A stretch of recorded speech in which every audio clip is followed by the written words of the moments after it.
ఆ యొక్క ధన్యత బాధ్యత దేవుడు అనుగ్రహించిన విధానం బట్టి దేవునికి వందనాలు చెల్లిస్తూ ఉంటున్నాము. ఈ యొక్క ఎండ వేడిం నుంచి ఎన్నికల వేడిం నుంచి కూడా దేవుడు మనల్ని కాచి కాపాడి మనం క్షేమంగా ఓటు వేయడానికి కూడా దేవుడు మనకు సహాయం చేశారు. ప్రభుత్వాన్ని ఎన్నుకునే బాధ్యత కూడా మనదే కాబట్టి ఆ ఓటు హక్కును కూడా వినియోగించుకోవడానికి దేవుడు వాతావరణాన్ని కూడా అనుకూలింపచేసి ఈ యొక్క దినాన దేవుని సన్నిధిలో దేవుని మాటలు వినడానికి దేవుని పాటల ద్వారా ఆయన స్తుతించడానికి మనం చేరి వచ్చి ఉండగా ఈ యొక్క సమయంలో మనకు ప్రార్థన చేసి ప్రారంభించవలసిందిగా ప్రమీల కుమారిగా అక్కగారిని మనవి చేస్తూ ఉంటున్నాను.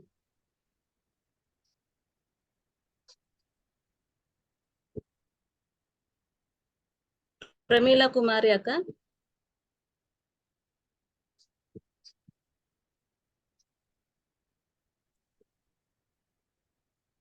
అక్కగారు లేనట్టయితే అన్నపూర్ణమాటి ప్రేయర్ చేసి ప్రేయర్ వారియర్స్ తరఫున చేరి వచ్చిన సహోదరులందరికీ ప్రభు నామమున వందనాలమ్మా. ప్రార్థన చేస్తాం. మా దయగల తండ్రి, ప్రేమ స్వరూపుడైన దేవా, దివాధిపతి, నీకు వేలాది స్తుతులు వందనాలు నాయన. స్తోత్రాలు తండ్రి, స్తోత్రాలు నాయన, స్తోత్రాలు యేసయ్య. స్తుతి పాత్రుడా, స్తోత్రాలకు అర్హుడు అయిన దేవా, మా గొప్ప తండ్రి నాయన, రక్షణకర్త, విమోచకుడా, బలవంతుడా, సర్వాధికారి, స్తోత్రం నాయన, స్తోత్రం తండ్రి.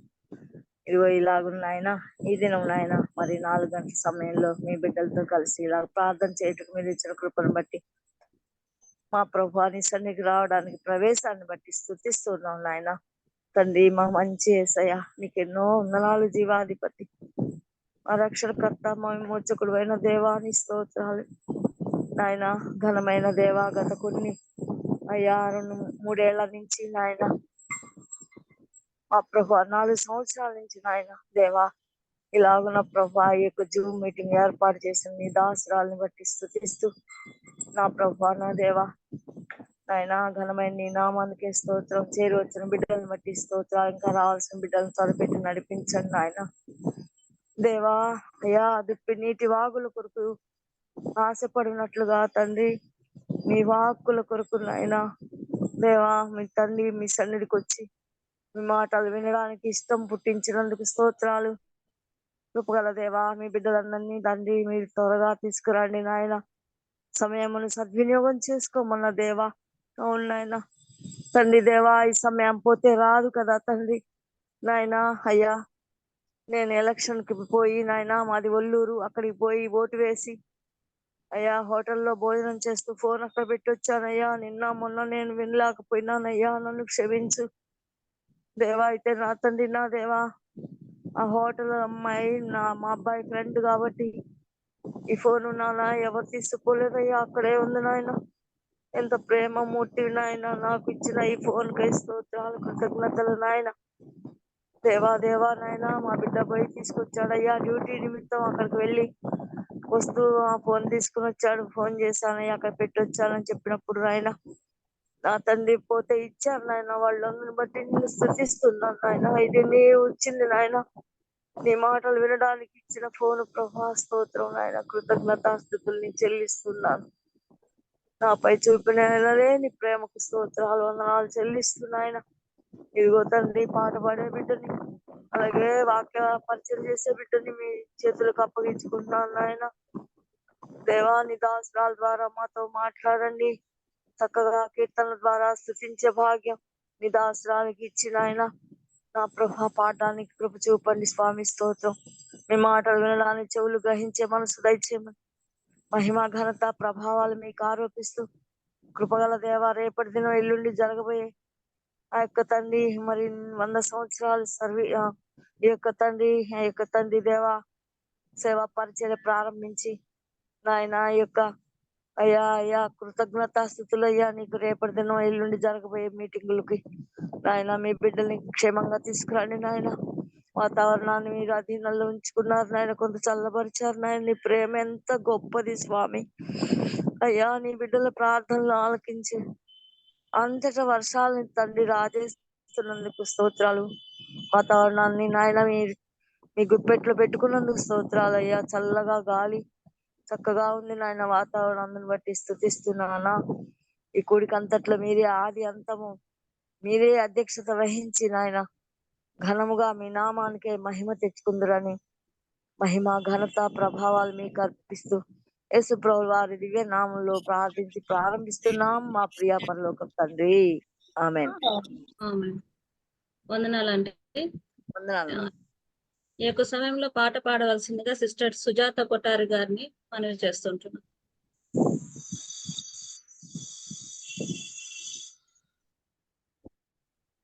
సుజాత కొట్టారి గారు. వందనాలు సిస్టర్. వందనాలు సిస్టర్.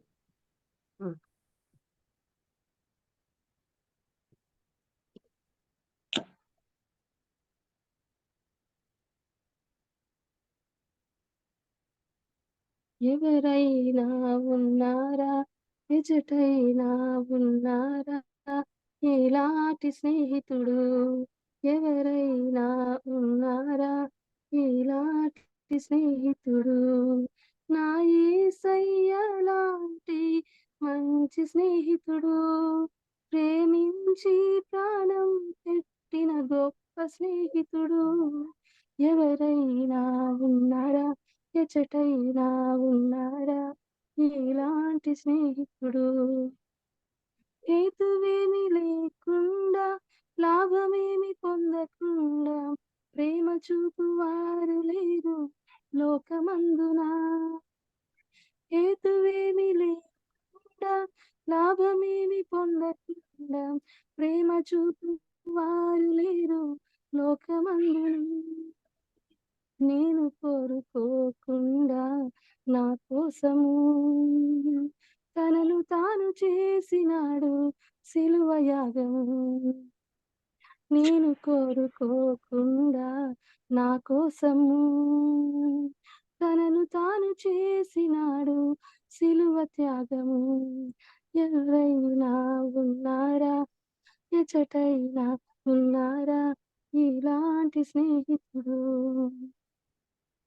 అంతస్తులు లేకుండా, అర్హతలు చూడకుండా, జతను కోరు వారు దొరకరు ఎంత వెదకినా. అంతస్తులు లేకుండా, అర్హతలు చూడకుండా, జతను కోరు వారు దొరకరు ఎంత వెదకినా. నీ చూడనని చూడకుండా నా కోసము మహిమనంత వీడినాడు ఏమి చిత్రము. నీ చూడనని చూడకుండా నా కోసము మహిమనంత వీడినాడు ఏమి చిత్రము. ఎవరైనా ఉన్నారా, ఎచటైనా ఉన్నారా, ఇలాంటి స్నేహితుడు? ఎవరైనా ఉన్నారా, ఇలాంటి స్నేహితుడు? స్వార్థమేమి లేకుండా, ఫలితం నాశించకుండా, మేలు చేయువారు ఎవరు విశ్వమందునా. స్వార్థమేమి లేకుండా, ఫలితం నాశించకుండా, మేలు చేయువారు ఎవరు విశ్వమందునా. ఏమి దాచుకోకుండా నా కోసము ఉన్నదంతా ఇచ్చినాడు ఏమి త్యాగము. ఏమి దాచుకోకుండా నా కోసము ఉన్నదంతా ఇచ్చినాడు ఏమి త్యాగము. ఎవరైనా ఉన్నారా, ఎచటైనా ఉన్నారా, ఇలాంటి స్నేహితుడు? నా యేసయ్య లాంటి మంచి స్నేహితుడు, ప్రేమించి ప్రాణం పెట్టి గొప్ప స్నేహితుడు. ఎవరైనా ఉన్నారా, ఎచటైనా ఉన్నారా, ఇలాంటి స్నేహితుడు? ఎవరైనా ఉన్నారా, ఇలాంటి స్నేహితుడు? వందనాలు సిస్టర్. వందనాలు సిస్టర్. Thank you sister. నిజమే కదా, మన యేసయ్య చాలా మంచి స్నేహితుడు అని, మన కోసం ప్రాణం పెట్టిన గొప్ప స్నేహితుడు అని. హేతువు లేకుండా, లాభం లేకుండా ఈ లోకంలో ఎవరు కూడా మనల్ని ప్రేమించలేరు. కానీ ఏమి కోరకుండా మన కోసం ఆయన చేసినటువంటి శిలువ యాగాన్ని బట్టి ఆయన మనకు మంచి స్నేహితుడుగా ఉంటున్నాడు. అలానే ఈ యొక్క లోకంలో అంతస్తులు అర్హతలు లేకుండా ఎవరు కూడా మనల్ని ప్రేమించలేరు. కానీ నీచుడాన్ని చూడకుండా మన కోసం దేవుడు తన మహిమనంతను వీడి మనల్ని ప్రేమించాడు. అలానే స్వార్థం ఏమీ లేకుండా, ఫలితం ఆశించకుండా మేలు చేయవారు ఎవరూ లేరు ఈ యొక్క లోకంలో. కానీ ఏమి దాచుకోకుండా మన కోసం ఉన్నదంతా ఇచ్చినాడు. అది నిజంగా ఒక విచిత్రమైన త్యాగము, విచిత్రమైన ప్రేమ. సో అది మన యేసయ్యనే ఆ ప్రేమను చూపించగలిగినాడు. అందుని బట్టి చక్కని పాట వినిపించినటువంటి సుజాత కొటారి అక్క గారికి వందనాలు చెల్లిస్తూ ఉంటున్నాను. ఈ యొక్క సమయంలో మనకు సరళ కొటారి అక్క గారు ఉన్నారు. అక్కకు వాక్య సందేశాన్ని వినిపించడానికి ఈ యొక్క సమయాన్ని అక్కకు అప్పు చెప్తూ ఉంటున్నాము. అక్క గురించి ఇంట్రొడక్షన్ అమృత అక్క ఏమన్నా ఇంట్రొడక్షన్ ఇస్తారక్క? సరళ కొట్టారి అందరికీ పరిచయమే, గాస్పుల్ అసెంబ్లీ మెంబర్స్ వాళ్ళు. ఇప్పుడు పాట పాడిన ఆమె సరళ, వీళ్ళందరి సిస్టర్స్. సరళ చెల్లెలే సుజాత. మనకి ఎస్తేర్ అయినప్పుడప్పుడు వాక్యం చెప్తుంటుంది వాళ్ళ అక్క. సో మంచి బిలీవర్స్, నమ్మకమైన కుటుంబము, సంఘానికి చాలా సాక్షి కుటుంబము. వాళ్ళ తల్లిదండ్రులు ఇద్దరు మంచి సాక్ష్యం కలిగి, ఎస్పెషల్లీ వాళ్ళ అమ్మగారు చాలా మంచి పరిచర్య చేశారు ఆమె. అసలు ఎంత ఆతిథ్యం ఇవ్వడంలో, వాళ్ళకున్న చిన్న పాటి ఉద్యోగం అయితే కూడా వాళ్ళ ఫాదర్కి చాలా మంది పిల్లలు వీళ్ళు. అంతమంది ఉంటే కూడా అసలు సేవకుల్ని చాలా బాగా చూసుకుంటేది అక్క. వాళ్ళ అమ్మగారు చాలా మంచి భక్తిపరురాలు, మంచి సేవకురాలు. పిల్లలందరికీ వచ్చింది అది. ఆ ఇంట్లో అందరి పిల్లలు ఆత్మీయంగా బాగా ఎదిగారు, బాగా సాక్షిగా ఉన్నారు. సో సరళ ఇంతకు ముందు మనకు చాలా మార్లే చెప్పింది, కొత్త పరిచయం ఏం పెద్ద అక్కర్లేదు. కానీ బట్ ఈరోజు మరి మనకు ఏ వాక్యంతో మనల్ని మరి అందిస్తారో చూద్దాం. ఈ సమయాన్ని సరళకి. వందనాలు సరళ.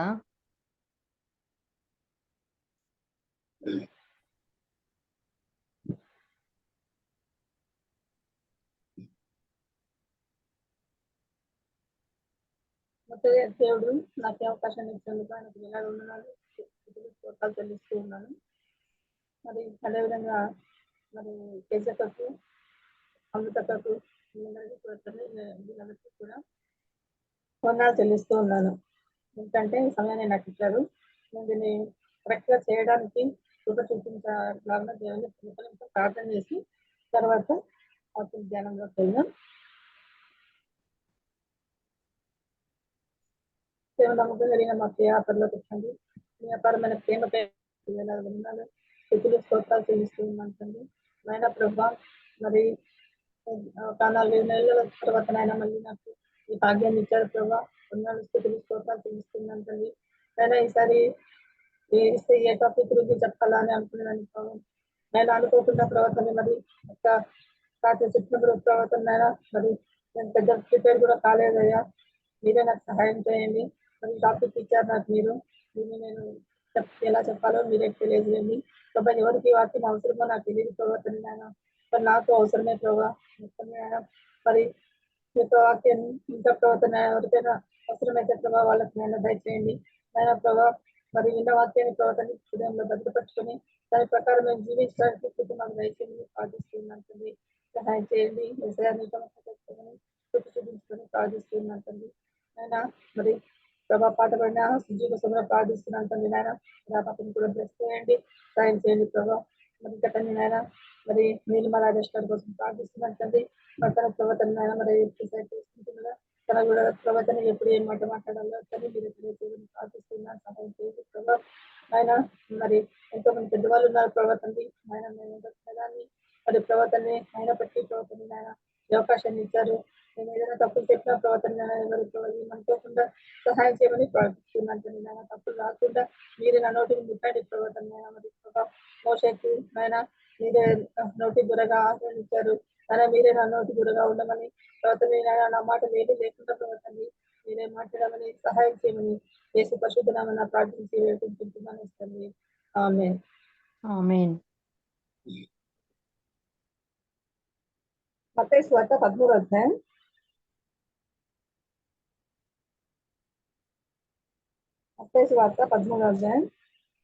1 నుంచి 8 వరకు చదువుతాను. 1 నుంచి 8 వరకు. ఆ దినమందు యేసు ఇంట నుండి వెళ్లి సముద్ర తీరంన కూర్చుండెను. బహుజన సమూహములు తన యొద్దకు కూడి వచ్చినందున ఆయన దోణి ఎక్కి కూర్చుండెను. ఆ జనులందరూ ధరణి నిలిచి ఉండగా ఆయన వారిని చూసి చాలా సంగతులను ఉపమాన రీతిగా చెప్పాను. ఎట్లనగా, ఇదిగో విత్తువాడు విత్తుటకు వెళ్ళెను. వాడు విత్తుచుండగా కొన్ని విత్తనములు త్రోవ ప్రక్కన పడెను. పక్షులు వచ్చి వాటిని మింగివేశాను. కొన్ని చాలా మన్ను లేని రాతి నేలను పడెను. అక్కడ మన్ను లోతుగా ఉండనందున అవి వెంటనే మొలిచెను. కానీ సూర్యుడు ఉదయించినప్పుడు అవి మాడి వేరు లేనందున ఎండిపోయెను. కొన్ని ముళ్ళ పొదలలో పడెను. ముళ్ళ పొదలు ఎదిగి వాటిని అణచివేశాను. కొన్ని మంచి నేలను పడి ఒకటి 100 ఒకటి 60 ఒకటి 30 ఫలించెను. మార్కు సువార్త 4వ అధ్యాయం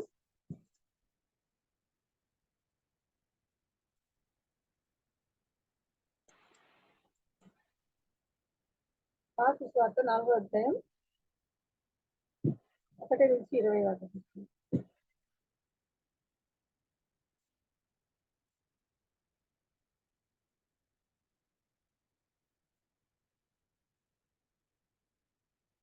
ఆయన సముద్ర తీరంలో మరలా బోధింపనారంభింపగా బహుజన సమూహంలో ఆయన యుద్ధకు కూడి వచ్చి ఉన్నందున ఆయన సముద్రములో ఒక దోణి ఎక్కి కూర్చుండెను. జనులందరూ సముద్ర తీరంన నేల మీద నుండిరి. ఆయన ఉపమాన రీతిగా చాలా సంగతులు వారికి బోధించుచు తన బోధలో వారితో ఇట్లనెను. వినుడి, ఇదిగో విత్తువాడు విత్తుటకు బయలు వెళ్ళెను. వాడు విత్తుచుండగా కొన్ని విత్తనములు త్రోవ ప్రక్కన పడెను. పక్షులు వచ్చి వాటిని మింగివేశాను. కొన్ని చాలా మన్ను లేని రాతి నేలను పడెను. అక్కడ మన్ను లోతుగా ఉండనందున అవి వెంటనే మొలిచెను. గాని సూర్యుడు ఉదయింపగానే అవి మాడి వేరు లేనందున ఎండిపోయెను. కొన్ని ముళ్ళ పొదలలో పడెను. ముళ్ళ పొదలు ఎదిగి వాటిని అణచివేశాను కనుక అవి ఫలింపలేదు. కొన్ని మంచి నేలను పడెను. అవి మొలిచి పెరిగి పైరై 30 60 ఫలించెను. దేవుని వాక్యం దీవించుగాక.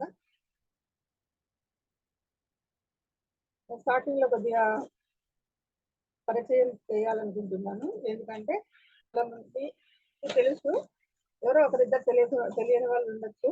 వాళ్ళ కోసమని కొద్దిగా పరిచయం చెప్పాలని అనుకుంటున్నాను.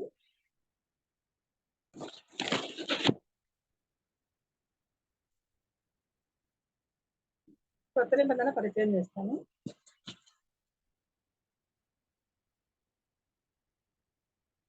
కొత్త నిబంధన బైబిల్లోని 2వ భాగం. అంటే మొదటి 2 భాగాలు ఉన్నాయి. ఒకటి కొత్త నిబంధన, ఒకటి పాత నిబంధన, 2 కొత్త నిబంధన అనేది. ఈ కొత్త నిబంధన పాత నిబంధన 2 కొత్త నిబంధన మాత్రమే చూసుకుంటే 27 పుస్తకాలు ఇందులో ఉన్నాయి. పాత నిబంధనలో ఇవన్నీ కూడా యూదు లేఖనాలు ప్రారంభమైన తర్వాత దేవుని ప్రజల చరిత్రను కొనసాగిస్తారు. అయితే నిబంధన అనే పదము ఒప్పందం అనే అర్థాన్ని ఇచ్చే లాటిన్ పదం నుండి వచ్చింది. నిబంధన అనే పదం ఒప్పందం అనే అర్థాన్ని ఇచ్చే లాటిన్ పదం నుండి వచ్చింది. దేవుడు ఇశ్రాయేలీయులలో చేసిన నిబంధన గురించి పాత నిబంధన ప్రస్తావిస్తోంది. ఈ నిబంధనకు మూలం మోషే ధర్మశాస్త్రం. దేవునికి విధేయులై ధర్మశాస్త్రానుసారం జీవించే వారే దేవుని ప్రజలు. యేసు కాలానికి సుమారు 600 సంవత్సరాలు యేసు కాలం చేస్తున్నప్పటికీ కాలానికి సుమారు 600 సంవత్సరాల పూర్వం ఇర్మియా ప్రవక్త మరో నిబంధన గురించి ప్రకటించాడు. ఈ నిబంధన అంతఃకరణ సంబంధమైన కొత్త నిబంధన. మనము కావాలనుకుంటే చూసుకోవచ్చు. ఇర్మియా 31 నుంచి 34 వరకు చదువుకోవచ్చు. తర్వాత ఈ కొత్త నిబంధన రచయితలు యేసు ద్వారా దేవుడు చేసిన కార్యాన్ని కొత్త నిబంధనగా వర్ణించారు వాళ్ళందరూ కూడా. తర్వాత యేసు అనంతరం సుమారు 100 సంవత్సరాల తర్వాత కొత్త నిబంధన గ్రంథంలోని పుస్తకాలను రచించడం జరిగింది. యూదుడు నజరేతువాసి అయిన యేసుని యూదులు అంటారు, యూదుడు అని అంటారు. తర్వాత నజరేతులో కొంతకాలం ఉన్నాడు కాబట్టి నజరేయుడు అని కూడా పిలుస్తారు ఆయనను. కాబట్టి ఈయన యూదుడు నజరేతు వాసి అని కూడా అంటారు, అంటే నజరేతులో నివసించేవాడు అని. అయినా ఈ యేసు నజరేతు వాసి అయిన యేసు ఈ పుస్తకాలకు కేంద్ర బిందువుగా ఉంటాడు. ఈయన క్రీస్తు అనేదానికి అభిషిక్తుడు అని కూడా అంటారు అనమాట. అభిషిక్తుడు లేక రక్షకుడు అని అంటారు. ఇవన్నీ కావాలనుకుంటే రెఫరెన్స్ లో మనం చూసుకోవచ్చు. మార్క్ 8:29, 14, 61 నుంచి 62, తర్వాత లూకా 2:11, యోహాను 20:30, 31, ఆదికాండం 33, 18 నుంచి 21. ఇవన్నీ రెఫరెన్స్ మనం చూసుకుంటే మనకు అన్ని కరెక్ట్ గా దొరుకుతాయి. అయితే మొదటలో ఉండేది, ఈ కొత్త నిబంధనలో మొదట్లో ఉండేది ఏమంటే, నేను చాలాసార్లు అడిగాను, క్విజ్ అడిగినప్పుడు కూడా అడిగితే చెప్పారనమాట. ఇంకా 4 సువార్తలు ఉన్నాయని చెప్పి. ఇప్పుడు నేను మళ్ళీ అడగడం లేదు. 4 సువార్తలు ఉన్నాయి. అవి మత్తయి, మార్కు, లూకా, యోహాను అని ఉన్నాయి అవి. అయితే యేసు జీవితాన్ని, ఆయన బోధలను వేరువేరు దృక్పథాలతో వర్ణిస్తాయి. ఆయన బోధలు కదా, ఆయన జీవితాన్ని ఆ విధంగా మనకు బోధిస్తుంది అనమాట. అయితే యేసు అనంతరం వెంటనే తొలి అపోస్తలులు ఆయన సందేశాలను ఎలా ప్రకటించారో అపోస్తల కార్యములు వివరిస్తుంది. తర్వాత ఈ కొత్త ప్రాంతాల్లో వ్యాపించిన సువార్తను ప్రజలు ఎలా అర్థం చేసుకున్నారో, ఆ సువార్తను వారు ఎలా అన్వయించుకున్నారో ఈ యొక్క కొత్త నిబంధనలో ఉన్న పత్రికలు తెలియజేస్తాయి. తర్వాత తొలి క్రైస్తవుల అనుభవాలను కూడా ఈ పత్రికలు ప్రతిధ్వనిస్తాయి.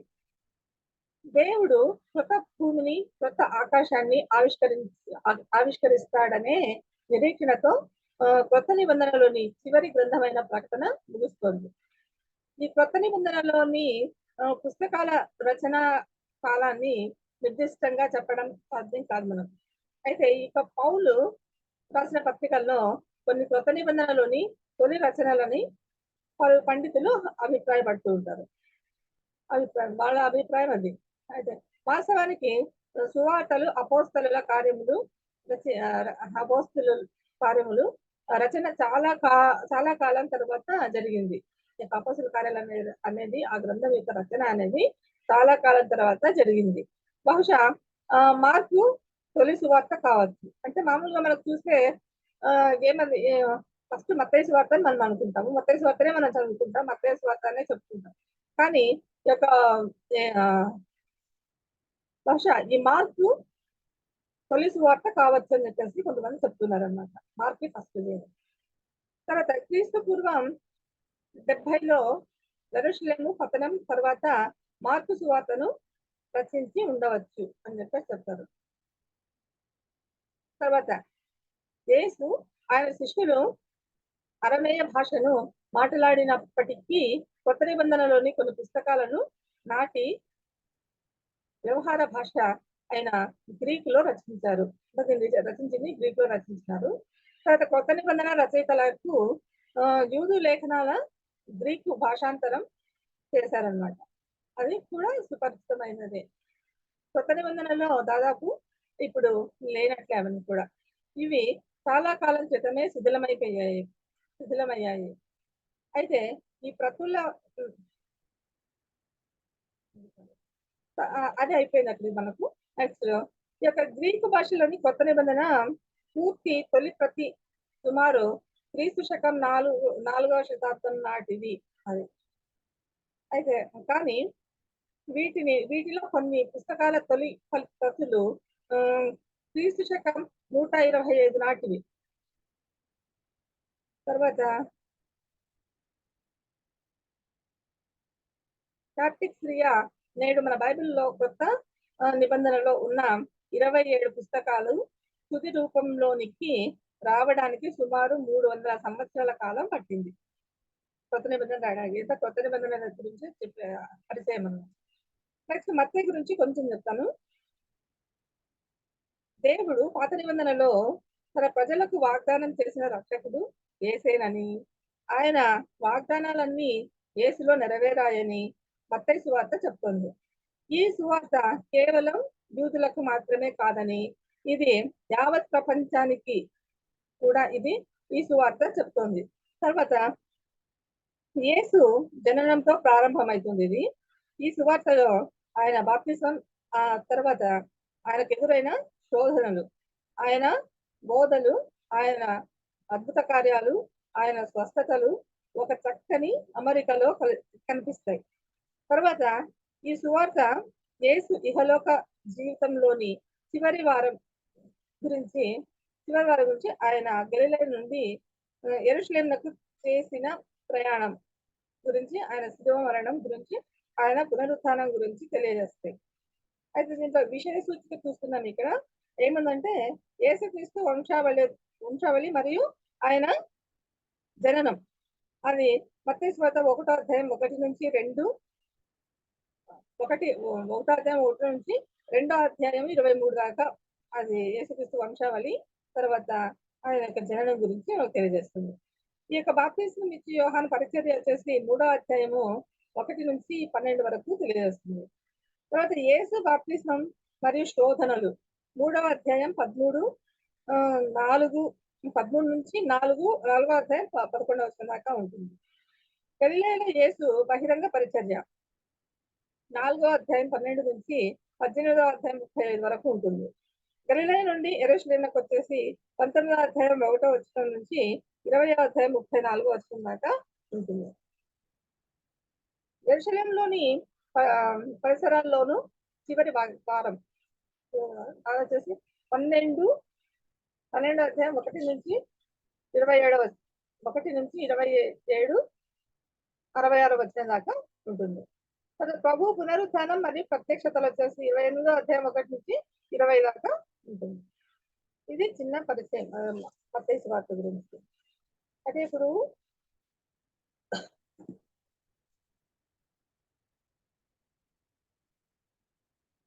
మనము మత్తయి సువార్త 13వ అధ్యాయం చదువుకున్నాం. మత్తయి సువార్త తర్వాత మార్కు సువార్త 4వ అధ్యాయంలో ఒక ఉపమానాన్ని మనం చూస్తున్నాం. అట్లా ఆ ఉపమానం గురించి దానికి మరి దేవుడు ఏం ఆశించింది, అసలు ఎందుకు చెప్పాడు, ఏం కథ, ఇవన్నీ కూడా మనం ఈరోజు చూస్తున్నాం.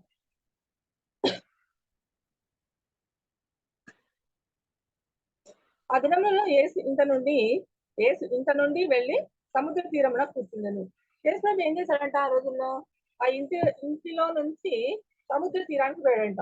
మామూలుగా యేసు ప్రభుకి అదొక అలవాటు, సముద్ర తీరానికి పోవడము ఆయనకు అలవాటు. మామూలుగా ఇప్పుడు పీపుల్ కూడా ఏం చేస్తుంటారంటే సముద్ర తీరానికి పోయి అక్కడ చూసుకొని వస్తూ ఉంటారు కదా, అక్కడ బాగా ఎంజాయ్ చేసి వస్తూ ఉంటారు. ఆ విధంగా యేసుక్రీస్తు కూడా సాయంకాలం పూట వెళ్ళడము ఆయనకు అలవాటే. అక్కడ వెళ్ళి అక్కడ వాకింగ్ చెప్పడము ఇదంతా కూడా యేసుప్రభుకు అలవాటే. కాబట్టి ఇంటి నుంచి వెళ్ళి సముద్ర తీరాన కూర్చున్నాడు ఆయన. అయితే యేసుప్రభును చూస్తే ఇంకా జన సమూహం ఇంకా కుప్పలుగా వచ్చేస్తారు అనమాట. అసలు ఇంకా బహుజన సమూహంలో తన యొద్దకు కూడి వచ్చినందున అందరూ కూడి ఒక్కొక్కరు కలిసి అందరు కలిసి అక్కడికి వచ్చారనమాట. వచ్చినందున అంటే ఆ విధంగా రావడం వల్ల యేసుప్రభు ఏంది వీళ్ళంతా నా దగ్గరకు వస్తున్నారు, నా మీద పడుతున్నారు అని చెప్పేసి ఆయన అక్కడి నుంచి వెళ్ళిపోదాము అని ఎప్పుడు ఆయన అనుకోలేదనమాట. ఎందుకు అనుకోలేదు? ఆయన వాళ్ళు వచ్చినప్పుడంతా కూడా వాళ్ళకి ఏదో ఒకటి నేను చెప్పాలి, నా దగ్గరికి వచ్చిన వాళ్ళని నేను ఒట్టితో పంపించను, నేను ఖచ్చితంగా వాళ్ళకి ఏదో ఒక మంచి చేసి పంపిస్తాను అన్న ఉద్దేశంతో ఆయన అక్కడే ఉంటాడు అనమాట కదా. అక్కడ ఎక్కువసేపు ఉంటాడు అనమాట. బహుజన సమూహంలో తన యొద్దకు కూడి వచ్చినందున ఆయన దోణి ఎక్కి, ఈ దోణి ఎందుకు ఎక్కాలి? ఆయన బహుజన సమూహం ఉన్నారు కదా, మరి అక్కడే చెప్పచ్చు కదా గట్టి మీద కూర్చొని. ఎందుకు ఆయన మరి సముద్రంలోకి పోతున్నాడు, సముద్రం పడవలో ఎందుకు ఎక్కి కూర్చున్నాడు అని అంటే, యేసు బయట ఉంటే ఆయన మీద అందరూ పడుతూ ఉంటారు. అదే విధంగా ఆయన బయట ఉంటే అందరూ పడతారు. ఆయన చెప్పే వాక్యం కూడా ఎవరికి వినపడదు. ఆ కాలంలో మైకులు కూడా లేవు. కాబట్టి యేసు ఏం చేసేవాడంటే కొంచెము లోపలికి పోతాడనమాట. ఆ యొక్క ఓడ ఎక్కి దాంట్లో నుంచి కొద్దిగా దూరం వెళ్తాడు. అక్కడి నుంచి ఇంకా అందరికి చెప్తుంది. ఇప్పుడు ఆయన మీద ఎవరు పడరు, కాన్సన్ట్రేషన్ తో వింటారు. తర్వాత అందరికీ అర్థమవుతుంది కదా. తర్వాత ఆయన చక్కగా చెప్పగలడు, ఎలాంటి డిస్టర్బెన్సెస్ లేకుండా చెప్పగలడు. అందుకనే యేసు ప్రభు ఆ విధంగా వెళ్తూ ఉంటాడు అనమాట. బహుజన సమూహంలో దోణి ఎక్కి కూర్చుండెను. ఆ జనులందరూ ధరిని నిలిచి ఉండగా వాళ్ళందరూ ఎక్కడున్నారు? వాళ్ళు సముద్రంలో పోలేదు, దోణి ఎక్కలేదు, అయితే వాళ్ళు ఉన్నారు, వెయిట్ చేస్తున్నారు. ఎందుకు? ఆయన ఏం చెప్తాడో ఏమో, మనం ఏం నేర్చుకోవాలో ఏమో అన్న ఉద్దేశంతో ఆ విధంగా ఉంటారనమాట. అయితే జనులందరూ ధరిని నిలుచుకొని ఉంటే యేసు వాళ్ళని చూశాడు. వాళ్ళని చూసి ఏమంటున్నాడు? చాలా సంగతులను ఉపమాన రీతిగా వారికి చెప్తూ ఉన్నాడు అనమాట. చాలా సంగతులు ఉపమాన రీతిగా చెప్పాడు. ఎందుకు ఇలా ఉపమాన రీతిగా చెప్తూ ఉన్నాడు? ఎవరికైనా కూడా ఎందుకు చెప్తున్నాడు అంటే వాళ్ళకు అర్థం కాదు కాబట్టి. ఇక్కడ ఉంది చూడండి, ఒకసారి చూస్తాను. 10వ వచనం చూడండి. మత్తయి సువార్త 13:10. తరువాత శిష్యులు వచ్చి నీవు ఉపమాన రీతిగా ఎందుకు వారితో మాట్లాడుతున్నావని ఆయనను అడగగా ఆయన వారితో ఇట్లా వాళ్ళు అడిగారు. శిష్యులు ఇంటికి వచ్చిన తర్వాత అడిగారు అనమాట, ఎందుకు ప్రభా మీరు ఈ విధంగా చెప్తున్నారు, ఉపమానం లేకుండా ఎందుకు చెప్తున్నారు అని చెప్పేసి, ఉపమానము చెప్పిన తర్వాతనే చెప్తున్నారు అని చెప్పేసి అడిగితే అప్పుడు యేసు ప్రభు అంటున్నాడు అనమాట. ఏమంటున్నాడు ఇక్కడ? పరలోక రాజ్య మర్మములు ఎరుగుట మీకు అనుగ్రహింపబడినది, కానీ వారికి అనుగ్రహింపబడలేదు. పరలోక రాజ్య మర్మములు ఎవరికి తెలుస్తాయి? ఎవరికి అనుగ్రహింపబడతాయి అంటే శిష్యులకు మాత్రమే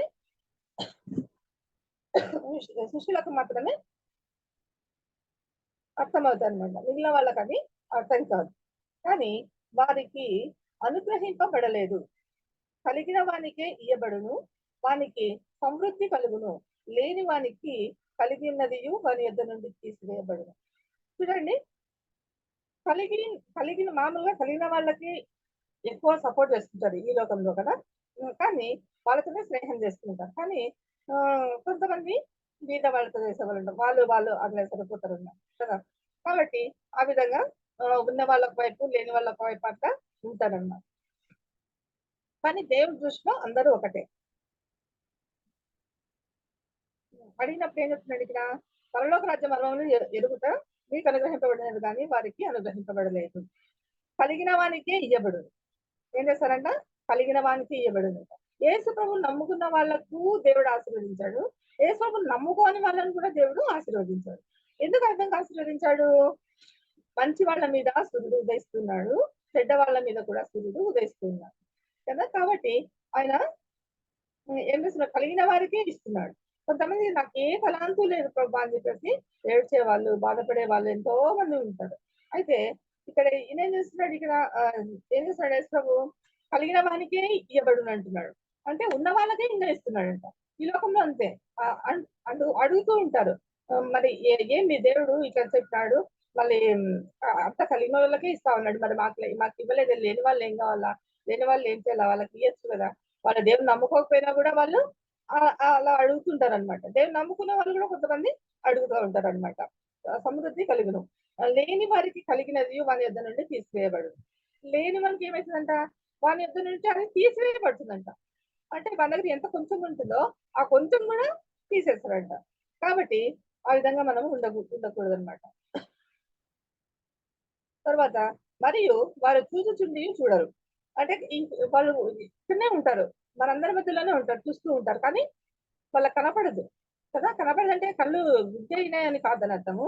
కాకపోతే వాళ్ళు ఏం చేస్తున్నారు? చూచుచుండి చూడరు, చూసట్లే ఉంటారు, కానీ వాళ్ళు దాన్ని చూసిండారు అనమాట. వినుచుండియు వినకయు గ్రహింపకయు ఉన్నారు. వాక్యం వింటూ ఉంటారు, వాక్యం దగ్గరే కూర్చొని ఉంటారు, కానీ వినరు వాక్యం. వినుచుండియు అంటే వింటూ ఉన్నారు, వినుచుండియు వినకయు గ్రహింపకయు ఉన్నారు. వాళ్ళు వినడం లేదంట, గ్రహించకుండా కూడా ఉన్నారండి.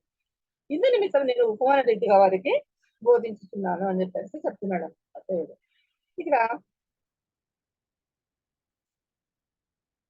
13:35 వచ్చిన చూస్తాను. ఇక్కడ దానికంటే ముందు పైన అదిలే ఇదే చూద్దాం. 13:35 పైన 33 నుంచి చూస్తాం. ఆయన మరి యొక్క ఉపమానం వారితో చెప్పాను. అంటే ఆయన ఈ లోకంలో ఉన్నంత వరకు ఉపమానాలు చెప్తూనే ఉన్నాడు. పైన అడిగినారు కదా, ఎందుకు నువ్వు మాకు ఉపమానాలు చెప్పి ఎందుకు చెప్తున్నావు, ఉపమాన రీతిగానే ఎందుకు చెప్తున్నావు అని అడుగుతున్నాడు. ఇక్కడ చూడు ఇక్కడ అంటున్నాడు ఇంకొక ఉపమానం దీని మధ్యలో కూడా మళ్ళీ ఇంకా కొన్ని ఉపమానాలు ఉన్నాయన్నమాట. ఆయన మరి యొక్క ఉపమానం వారితో చెప్పాను.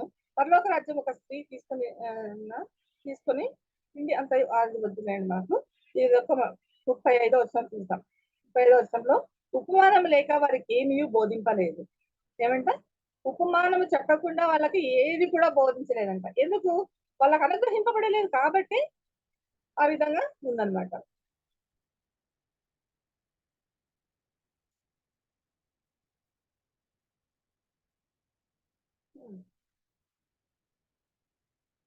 ఉపమాన రీతిగా చెప్పాను కదా. 4వ వచనం 3వ వచనం ఎట్లనగా ఇదిగో విత్తువాడు విత్తుటకు బయలు వెళ్ళను. ఇది ఒక ఉపమానం. ఏం చెప్తున్నాడు ఇక్కడ? విత్తువాడు విత్తుటకు బయలు వెళ్ళను అంటే విత్తనాలు విత్తే వాళ్ళు ఏం చేస్తారు? వాళ్ళు విత్తనానికే పోతారు అనమాట. ఇంటి దగ్గర నుంచి బయలుదేరి పోయి అక్కడ విత్తనాలన్నీ విత్తేసి వస్తుంటారు అన్నమాట. అలానే భావం మళ్ళీ చూస్తున్నాం మనం. ఎదుగో విత్తువాడు విత్తుటకు బయలు వెళ్ళను. వాడు విత్తుచుండగా కొన్ని విత్తనములు త్రోవ ప్రక్కన పడెను. వాడు విత్తుతూ ఉంటే కొన్ని విత్తనాలు ఎక్కడ ఉన్నాయంట? త్రోవ ప్రక్కలో కొన్నాయంట, అంటే దారి పక్కన పడి ఉన్నాయి. పక్షులు వచ్చి వాటిని రింగివేశారు. ఏమొచ్చినాయంట? పక్షులు వచ్చి వాటిని రింగివేసినాయి. అయితే కొన్ని చాలా మన్ను లేని రాతి నేలను పడింది. కొన్ని చాలా మన్ను లేని రాతి నేల అంటే కొద్దిగా మాత్రమే మన్ను గాలికి అటు ఇటు వచ్చి పడింటది అనమాట. ఆ యొక్క మన్ను మీదనే అవి ఉంటాయి, కానీ ఆ రాతి మీద వేరు రాదు దానికి కదా. తర్వాత అక్కడ మన్ను లోతుగా ఉండనందున అవి వెంటనే మొలచెను. కానీ సూర్యుడు ఉదయించినప్పుడు అవి మాడి వేరు లేనందున ఎండిపోయాయి. ఏమైందట? సూర్యుడు వచ్చినాడు. సూర్యుడు వస్తే ఏమైపోయింది? మాడిపోయి ఎండిపోయినాయి కదా. అది కొన్ని ముళ్ళ పొదలలో పడినాయి. ఫస్ట్ ఎక్కడ చూసుకున్నా? ఫస్ట్ ఏంటిది? కొన్ని విత్తనాలు త్రోవ ప్రక్కన పడినాయి మొదటిది. రెండవది ఏం చెప్పుకుంటున్నాం ఇక్కడ? కొన్ని చాలా మందులు లేని చోట పడినాయి, అది రెండోది. మూడోది కొన్ని ముళ్ళ పొదలలో పడినాయి. మూడో రకం. మొత్తము 4 రకాల మనుషులు చూస్తున్నాం ఇక్కడ. అంటే వాక్యం చెప్పేటప్పుడు వినే వాళ్ళను 4 రకాల మనుషులు ఉంటారు. ఆ 4 రకాల మనుషుల గురించి చూస్తున్నాం ఇక్కడ.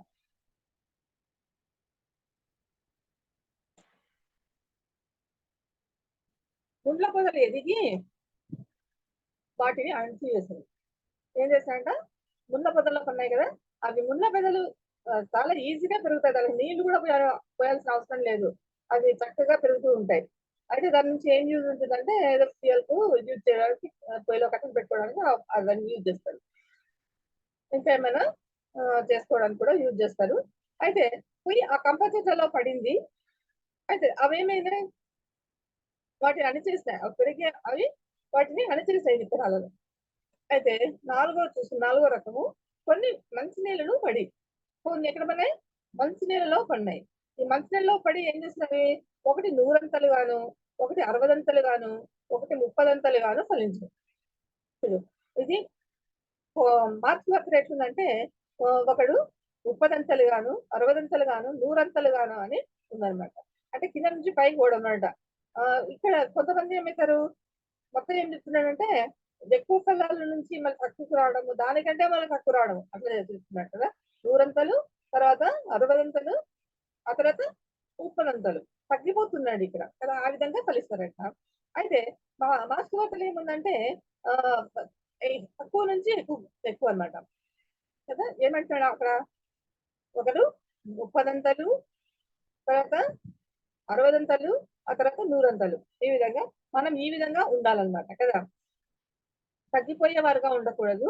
మన ఫలాలు అధికంగా అయ్యేటట్లుగా మనం చూసుకోవాలన్నమాట. తర్వాత శిష్యులు అడిగారు, ఆయన ఆన్సర్ చెప్పేశాడు. ఇప్పుడు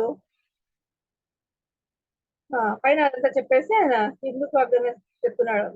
వాళ్ళకి అనుగ్రహింపబడలేదు అని చెప్పాడు కదా.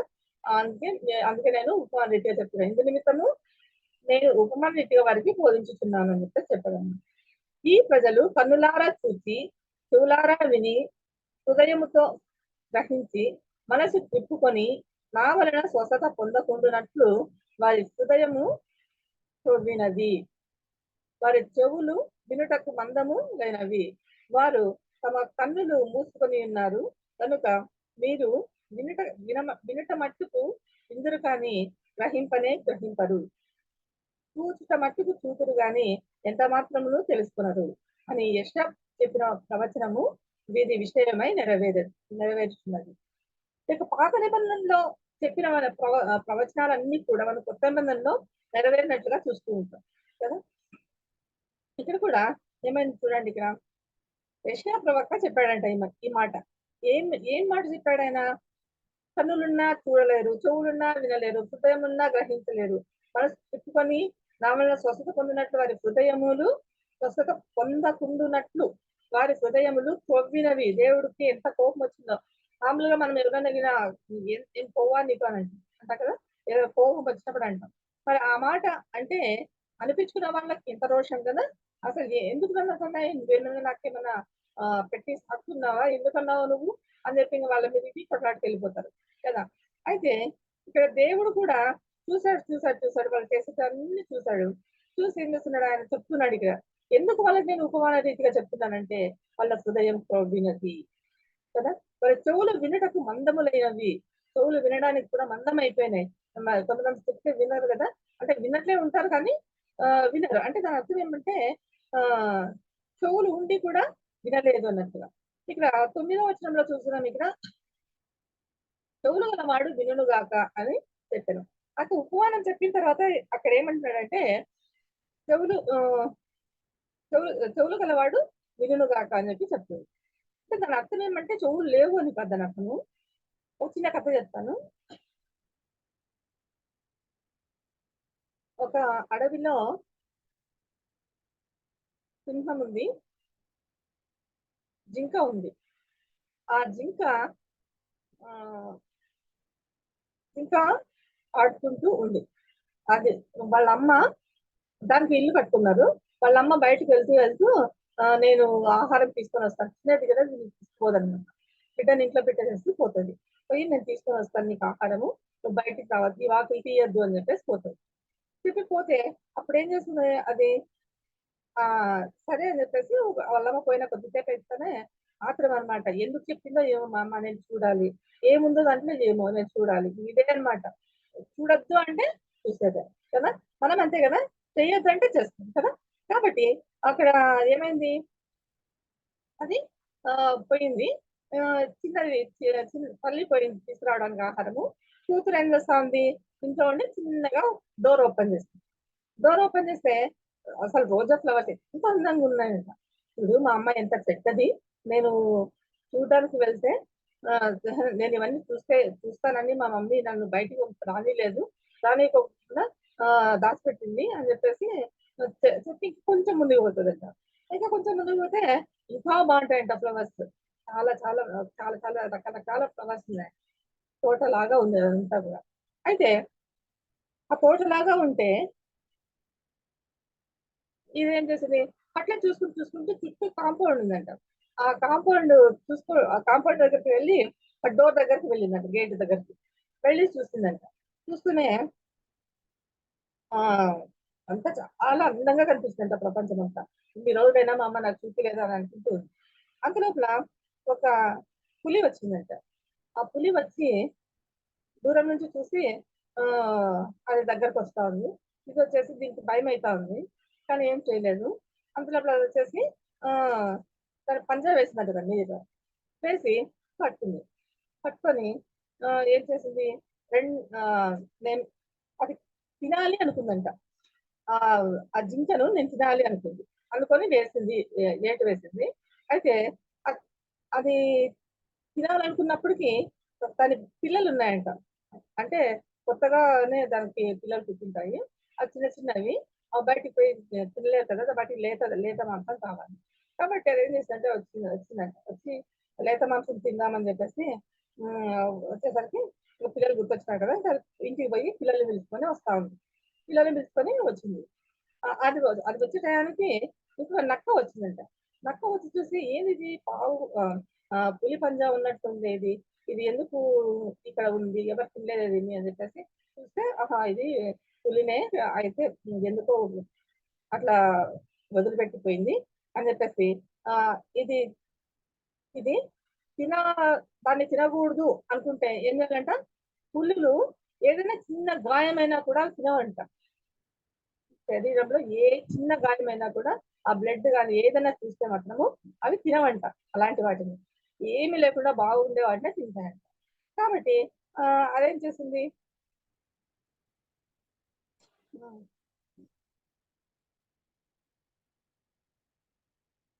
ఆ పులి వచ్చేసి ఆ నక్క వచ్చేసి 2 చెవులు కొరికేస్తుందంట. నక్క చింతపిల్లకు 2 చెవులు కొరికి అక్కడ పడేసి దూరం పోయి చూస్తా ఉందంట. నక్కకి అది చాలా చిన్నది అయినప్పుడు కూడా, అది జిత్తుల మారి నక్క అంటుంటారు కదా, అది దానికి చాలా తెలివి ఉంటుంది అది. కాబట్టి ఏం చేసంటే ఆ చెవులు 2 కొరికి పక్కన పడేసేసి దూరం పోయి చూస్తా ఉంది. అంత లోపల పులి వచ్చింది. పులి వస్తే ఇది పులి తర్వాత తన పిల్లలు కూడా వస్తున్నాయి. వస్తే ఈ ఈ నక్క ఏం చేసింది, దూరం నుంచి వచ్చి దూరం నుంచి చూస్తా ఉంది. దూరం నుంచి చూస్తా ఉంటే అతను ఆ పులి వచ్చేసేసి చూస్తే పులిరాజా ఎందుకు నువ్వు దీన్ని తినకోకుండా పోయినావు అంటే, దీని చెవులు లేవు కదా అందుకని నేను తినలేదు అంటూనే అని కథ వెళ్ళిపోయిందండి. వెళ్ళిపోతూనే ఇది పోయి మొత్తం తినేసింది పిల్లలు. అసలు ఈ పులి అవన్నీ నక్క ఇవన్నీ చూస్తూనే తల్లి వస్తా ఉందంట. దూరం నుంచి చూస్తానే ఇంకా బిడ్డ కోసం ఎంతో ఏడుస్తా ఉందంట. ఎందుకంటే నా బిడ్డ నేను చెప్పే మాట వినుకోకుండా పోయింది, అందుకే ఏమో అయిపోయింది, చనిపోయింది అని చెప్పేసి దూరం నుంచే ఏడుచుకుంటూ వచ్చిందంట. వస్తూనే ఆ పులి అడిగిందంట, అమ్మ నీ కూతురికి చెవులు ఉన్నాయా లేవా అని. అడిగితే ఏం చెప్పాలి ఇప్పుడు, నక్క వచ్చేసి చెవులు ఉన్నాయా లేవా మా ఇద్దరికి ఇట్లా ఉంది అని చెప్పేసి ఆ పులి చెప్తే ఈమె చెప్పిందంటే నా కూతురికి చెవులు లేవు అని. అంటే తను అప్పుడు నేను ఈ చెవులు లేవు అంటే, చెవులు ఉన్నాయి కానీ నేను చెప్పిన మాట వినలేదు కదా, వినలేదు కాబట్టి నా కూతురికి చెవులు లేవు అని చెప్పింది. అట్లా ఇక్కడ 9వ వచనంలో కూడా చెవిగలవాడు వినులుగా అని చెప్తాను. అంటే చెవి ఉంటే ఖచ్చితంగా వింటారు అనేది అని అర్థం. మామూలు ఆకారానికి ఉంటే ఉండొచ్చు కానీ చెప్పే మాట వినకపోతే చెవులు లేనట్లే. అది తర్వాత హృదయం పోగింది కదా, మరి చెవులు వినుటకు మందములైనాయి అని చెప్పేసి చెప్తున్నాము.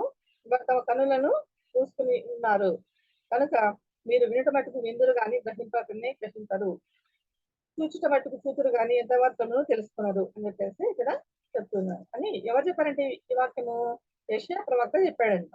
అది ఇక్కడికి నెరవేరింది, ఇప్పుడు నెరవేరింది. తర్వాత అయితే మీ కన్నులు చూచుచున్నవి కనుక అవి ధన్యములైనవి. మీ కన్నులు చూచున్నా అంటే ఎవరి గురించి మాట్లాడుతున్నాడు ఇక్కడ, ఎవరి గురించి, యేసు శిష్యుల గురించి మాట్లాడుతున్నాడు. మనందరికీ బిలీవర్స్ అందరికి గురించి కూడా మాట్లాడుతున్నాడు. అయితే మీ కన్నులు చూచుచున్నవి కనుక అవి ధన్యములైనవి. మనం చక్కగా చూసి దేవుని యొక్క వాక్యం చదువుకొని చేస్తే అది మన కన్నులు ధన్యమైనట్ల. మీ చెవులు వినుచున్నవి కనుక అవి ధన్యములైనవి.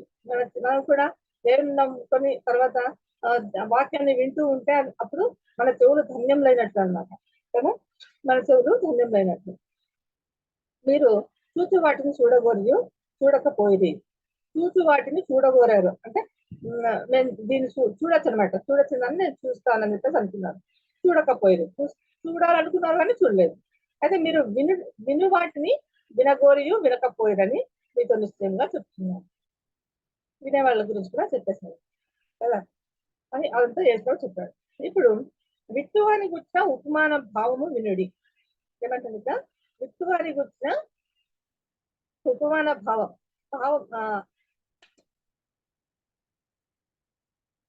3వ వచనం నుంచి 8వ వచనం దాకా ఉంది భావం, అదే ఉపమానము. ఆ ఉపమానానికి ఇక్కడ ఆన్సర్ మనం చూస్తాం. ఇక్కడ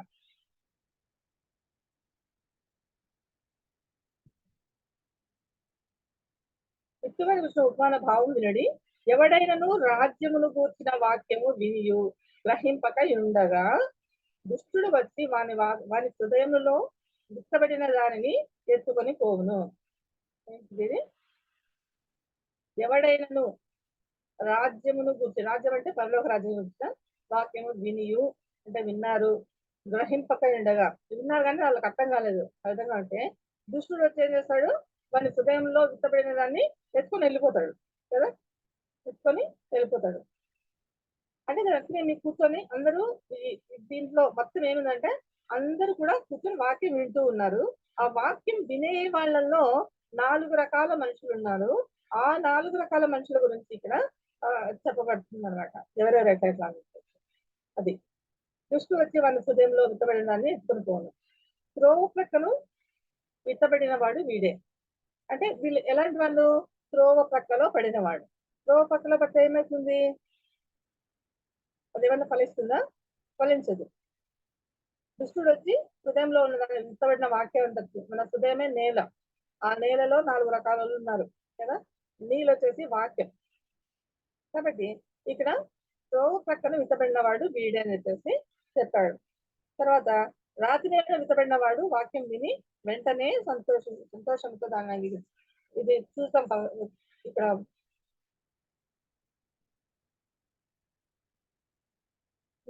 ఇక్కడ ఏమిటంటే వాడు విత్తుచుండగా కొన్ని విత్తనములు త్రోవ ప్రక్కన పడెను. 4వ వచనం. దానికి అర్థం ఇది అనమాట. ఏది విత్తువాని గురించిన ఉపవాద భావం. ఎవడైనాను రాజ్యమును కూర్చిన వాక్యం వినియు గ్రహింపక ఉండగా దుష్టుడు వచ్చి వాని హృదయంలో విత్తబడిన దానిని ఎత్తుకొని పోవును. త్రోవ ప్రక్కన విత్తబడిన వాడు వీడే అని చెప్పేసి మొదటి దాని గురించి మొదటి ఉపమానానికి భావం ఇది. తర్వాత ఇంకా రెండోది చెప్పాడు కదా. రెండవ రకం ఎలాంటి వాళ్ళంటే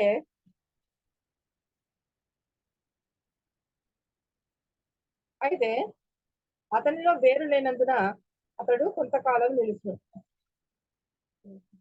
రాతి నేలలో విత్తబడిన వాడు వాక్యం విని వెంటనే సంతోషంతో దాన్ని అంగీకరించాడు. రాతి నేలలో పడినవాడు ఎలాంటి వాడంట, వెంటనే వాక్యాన్ని అంగీకరిస్తాడంట. అయితే అతనిలో వేరు లేనందున అతడు కొంతకాలం నిలుచును. కానీ వాక్యం నిమిత్తము శ్రమయనను హింసయనను కలుగగానే అభ్యంతరపడును. చూడండి ఇక్కడ రెండో చూద్దాము.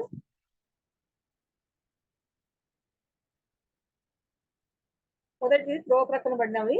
రెండో వచ్చేసి కొన్ని చాలా మందు లేని రాతి నేలను పడెను. అక్కడ మందు లోతుగా ఉండనందున అవి వెంటనే మొలచెను, కానీ సూర్యుడు ఉదయించినప్పుడు అవి మాడి వేరు లేనందున ఎండిపోయాను.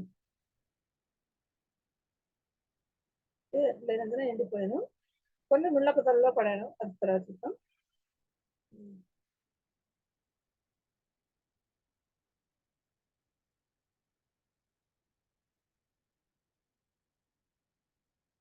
ముళ్ళ పొదలలో విత్తబడిన వాడు వాక్యం విలువాడే కానీ ఐహిక విచారములు ధనమోహమును ఆ వాక్యమును అణిచివేయను కనుక వాడు నిష్ఫలుడగును.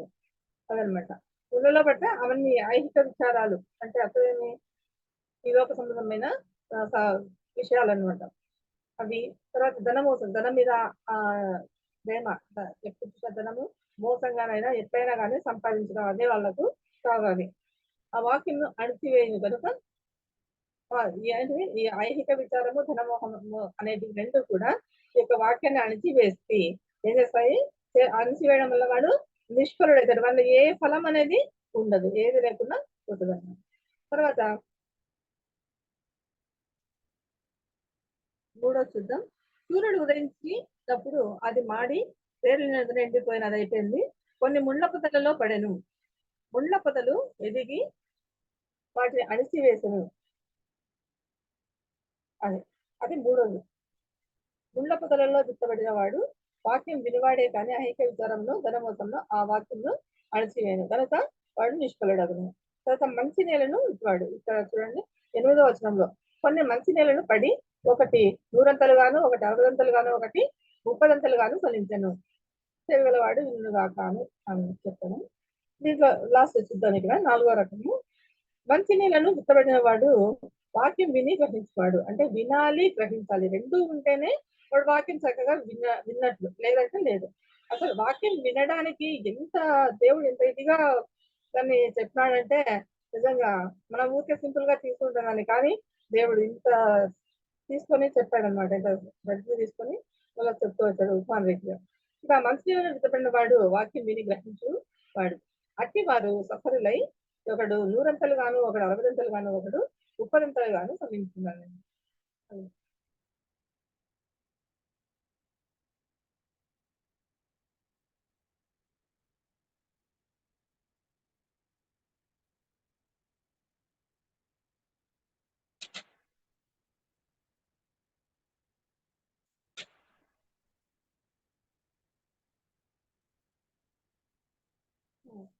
ఈ మార్క్స్ అసలు చూస్తే సేమ్ ఇదే వాక్యం అక్కడ మనం చూస్తాం అనమాట.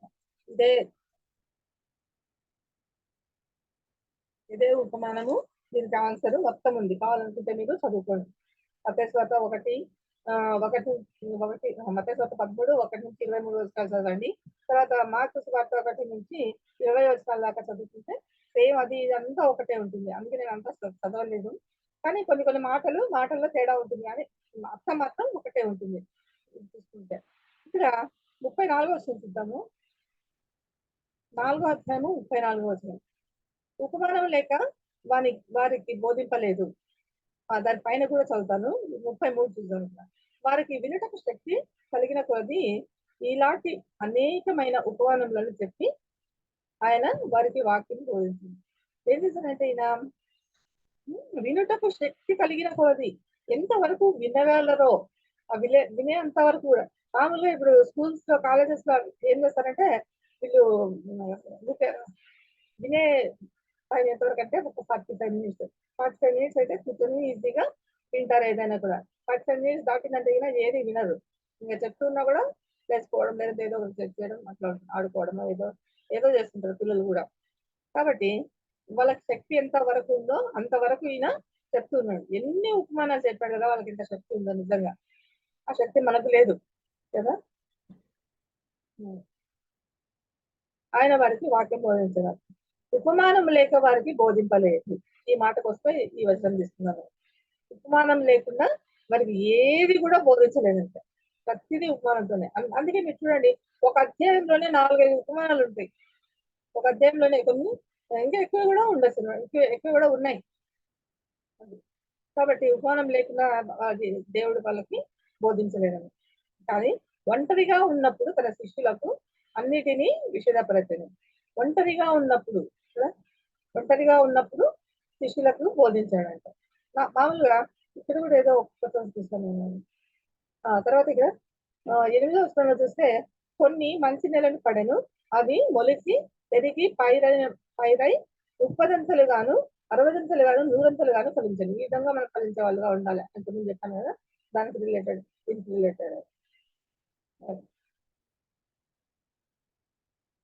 తర్వాత ఎందుకు మాకు విధంగా కాలేదు అని అడిగితే, ఎందుకు అర్థం కాలేదు అని అంటే 10వ వచనం చూస్తాను ఇక్కడ. ఆయన ఒంటరిగా ఉన్నప్పుడు 12 మంది శిష్యులతో కూడా ఆయన చుట్టూ ఉండిన వారు ఆ ఉపమానమును గురించి ఆయనను అడిగిరి. అడిగితే ఏమంటున్నాడు ఇక్కడ, అందుకు ఆయన దేవుని రాజ్య మర్మము తెలుసుకునుట మీకు అనుగ్రహింపబడి ఉన్నది చెప్తున్నాడు ఇక్కడ. ఏమంట? దేవుని రాజ్య మర్మం అంట. దేవుని రాజ్యాన్ని ఇన్ని రకాలుగా దేవుడు ఇన్ని ఉపమానాలు చెప్పి వివరిస్తాడు కదా. కాబట్టి దేవుని రాజ్య మర్మము తెలియట మీకు మాత్రమే అనుగ్రహింపబడింది. కానీ వెలుపల నుండి వారు ఒకవేళ దేవుని వైపు తిరిగి పాప క్షమాపణ పొందుతురని వారు చూచుటకైతే చూచియు కనుగొనకను, వినుటకైతే వినియు గ్రహింపకయు నిండుటకును అన్ని ఉపమాన రీతిగా వారికి బోధించుతున్నా అని వారికి చెప్పాను. అది ఇప్పుడు అర్థమైంది అనుకుంటా. అది కూడా అయిపోయింది. ఇది మామూలుగా చదువుకుంటే సరిగా అర్థం కాదు కదా, దానికి ధ్యానం చేస్తే అప్పుడు మనకు బాగా అర్థం అవుతుంది. కాబట్టి ఇప్పుడు నేను చెప్పిన దానిలో మీకు ఇష్టమైన ఏమైనా ఉంటే నోట్ చేసుకోవచ్చు. సరే, దేవుడి వాక్యాన్ని దీవించినాక అందరికీ వందనాలు. వందనాలక్క. సర్లక్క. వందనాలమ్మా.